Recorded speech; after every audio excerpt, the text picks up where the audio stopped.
अस्सलाम वालेकुम अजीज तलबा। आप छोटी जमातों से ही अल्फाज और उनके मुतज़ाद अल्फाज बनाने की मशक़ें करते रहे हैं। कुछ अल्फाज आप याद करते हैं कि उनके मुतज़ाद कौन से हैं, कुछ तलाश करते हैं। तो आज जो सरगर्मी है वो उससे एक कदम आगे बढ़कर है। इसमें आपको एक इबारत दी गई है और इबारत से 5 अल्फाज और उनके मुतज़ाद इबारत से आपको तलाश करके लिखना है, फिर दोनों को एक ही जुमलों में इस्तेमाल करना है, यानी एक साथ। चलिए देखते हैं, पहला जुमला पढ़ते हैं और देखते हैं कि इसमें कौन से अल्फाज हैं जो एक दूसरे की ज़िद हो सकते हैं, यानी मुतज़ाद। मेज़बान पुरुम्मीद था कि मेहमान उसका खुशनुमा घर देखकर बहुत खुश होंगे। जुमला मुकम्मल हो गया।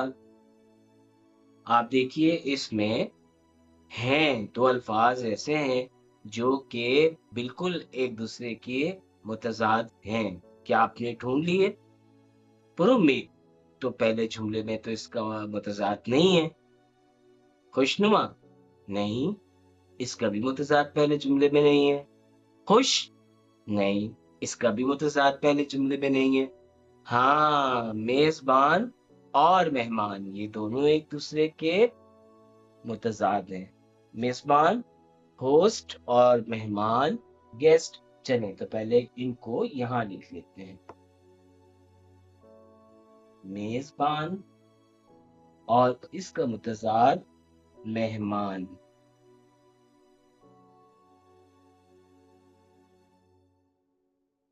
और उसकी हौसला अफ़ज़ाई करके उसके हौसले बुलंद करेंगे। अब ये 2 जुमले हो गए। फिर मैं देखता हूँ कि क्या इनमें कोई ऐसे अल्फ़ाज़ हैं जो यहाँ तक का जुमला जो है उसमें एक-दूसरे के मुतज़ाद हों। मेज़बान और मेहमान के अलावा मेज़बान पुरुम्मीद था कि मेहमान उसके खुशनुमा घर को देखकर बहुत खुश होंगे और उसकी हौसला अफ़ज़ाई करके हौसले बुलंद करेंगे। भई मुझे तो कोई ऐसा लफ्ज़ नहीं मिला। अब अगर खुश है तो नाखुश वो यहाँ नहीं है। और क्या था लफ्ज़ पुरुम्मीद, नाउम्मीद भी नहीं है। खुशनुमा का क्या होगा ज़िद? बदनुमा, वो भी नहीं है। हौसला अफ़ज़ाई का क्या होगा? हौसला शिकनी, वो भी नहीं है। चलें तो आगे बढ़ते हैं। और ऐसा ही हुआ, मगर जब एक पस्त ख़याल मेहमान ने अपने बदनुमा अमल का मुज़ाहरा करके उसकी हौसला शिकनी करके उसे नाखुश और नाउम्मीद कर दिया। भई तो सारे मिल गए, बल्कि बहुत सारे मिल गए। चलिए अब हम पहले देखते हैं कि कौन से अल्फ़ाज़ हैं जिनके के अल्फ़ाज़ के मुतज़ाद मौजूद हैं। चलिए हमने यहाँ तक तो कर लिया था, मेज़बान और मेहमान। अब क्या है? पुरुम्मीद और इसका मुतज़ाद क्या है? नाउम्मीद। नाउम्मीद मौजूद है ना? जी बिल्कुल, आखिरी जुमले में मौजूद है नाउम्मीद। उसके बाद क्या लफ्ज़ है? खुशनुमा। खुशनुमा को हम लिख लेते हैं। और प्यारे बच्चों आप जब भी खुश लिखें तो आप उसमें पेश ज़रूर लगा लें क्योंकि इसमें वाव खामोश रहेगा। खुशनुमा नहीं, खुशनुमा। और इसकी मतज़ाद क्या होगी? बदनुमा।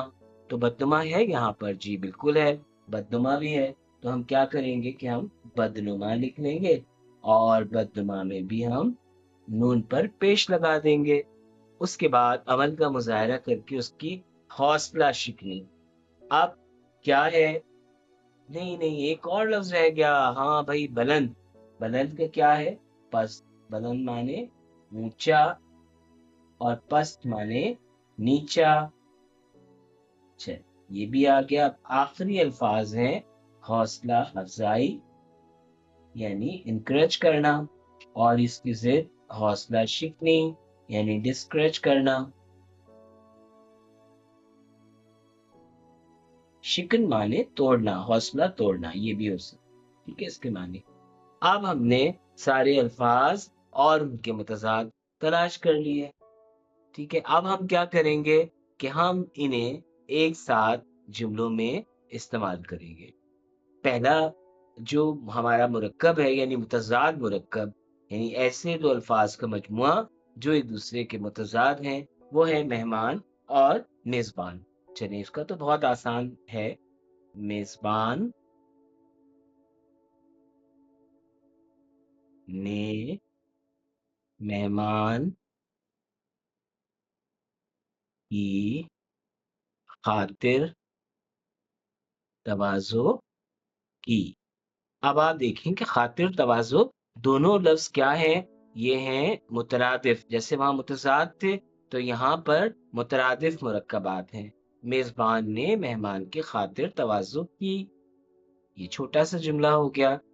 اس کے بعد ہے پر امید اور نا امید. اس کے لیے کیا کر سکتے ہیں کہ ہمیں نا امید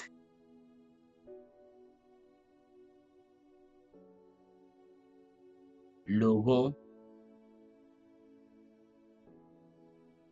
کو پر امید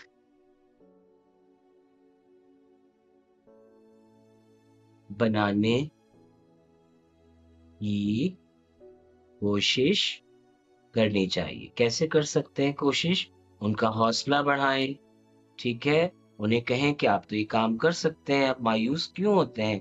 آپ اپنا دل بڑا رکھیں، انشاءاللہ آپ یہ کام کر لیں گے. یہی ہے عبادت، یہی ہے دین و ایمان. کام آئے دنیا میں انسان کے انسان. ٹھیک ہے. اگلا کیا ہے؟ خوشنما اور بدنما. خوشنما کے کیا معنی ہوتے ہیں؟ خوبصورت. اور بدنما معنی تھوڑا کم شکل والا، برا لگنے والا. ٹھیک ہے. انسانوں کے لیے تو یہ بات نہیں کی جا سکتی، چیزوں کے لیے ہو سکتا ہے. رنگ و روغن. رنگ و روغن بھی کیا ہے؟ مترادف مرکب. رنگ و روغن کرنے کے بعد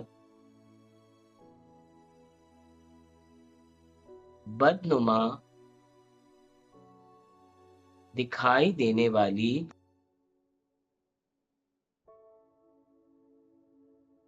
عمارت.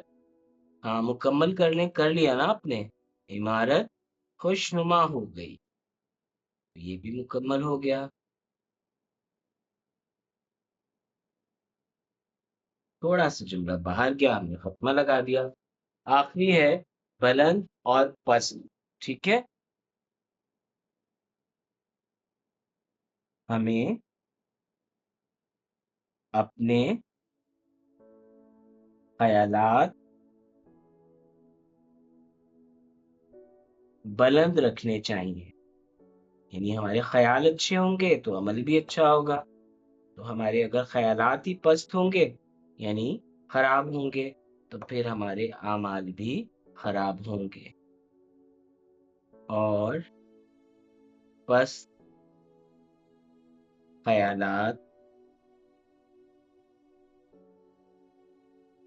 سے دور رہنا چاہیے. یہ جملہ بھی تھوڑا سا بڑا ہو گیا. آخری جملہ ہے حوصلہ افزائی اور حوصلہ شکنی. اس کو یہاں سے شروع کرتے ہیں.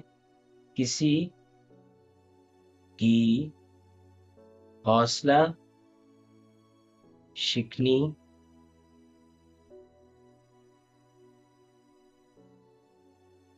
کرنے والے کی کبھی حوصلہ افزائی نہیں کی جا سکتی، نہیں کی جاتی. بلکہ اگر کوئی کسی کو نیچا دکھا رہا ہے، کسی کا حوصلہ توڑ رہا ہے، بے عزتی کر رہا ہے تو کوئی اس کی حوصلہ افزائی تو نہیں کرے گا نا. کہے گا نہیں کہ بھئی تم نے یہ کام بہت اچھا کیا. وہ یہ کہے گا بھئی یہ کام بہت برا ہے اور کرنی بھی نہیں چاہیے. حوصلہ بڑھانا چاہیے، حوصلہ توڑنا نہیں چاہیے. یہ ہمارے جملے مکمل ہو گئے. تو پیارے بچوں، آپ نے دیکھا کہ ہم نے اس عبارت سے الفاظ اور ان کے متضاد الفاظ تلاش کیے، پھر انہیں ہم نے ایک ساتھ جملوں میں استعمال کیا. مجھے امید ہے کہ آپ اس سے بھی زیادہ اچھے جملے بنا دیں گے. تو انشاءاللہ آپ اپنے کتاب کا صفحہ نمبر 25 کھولیں اور سوال نمبر 12 پر دی گئی سرگرمی اسی انداز میں مکمل کریں. السلام علیکم ورحمۃ اللہ وبرکاتہ.